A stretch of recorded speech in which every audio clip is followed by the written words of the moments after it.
சமையலறையில இருக்கக்கூடாத பொருட்களை பத்தி இன்னைக்கு பார்க்க போறோம். உடைந்த கண்ணாடி பொருட்கள் கட்டாயமா நம்மளோட சமையலறையில சாஸ்திரப்படி இருக்கிறது நல்லது கிடையாது. ஒரு சில பேர் என்ன பண்ணுவாங்கன்னா, நாங்க ஞாபகத்துக்காக வச்சிருக்கோம், சின்னதா தானே கிராக் விழுந்திருக்கு, அதனால பிரச்சனை இல்லை இருக்கட்டுமே அப்படின்னு வச்சிருப்பாங்க. அதனால உடைந்த கண்ணாடி பொருட்களை உடனே அப்புறப்படுத்திடுறது நல்லது.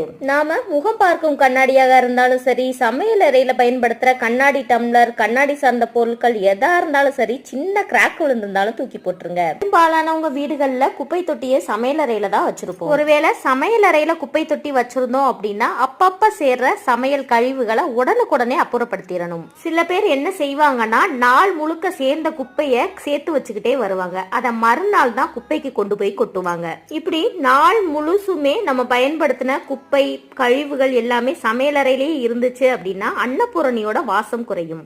அது மட்டும் இல்லாம நம்ம வீட்டுல இருக்கக்கூடிய எல்லாருக்குமே ஆரோக்கிய கேடை உண்டு பண்ணும். உடனே மாற்றிடுங்க.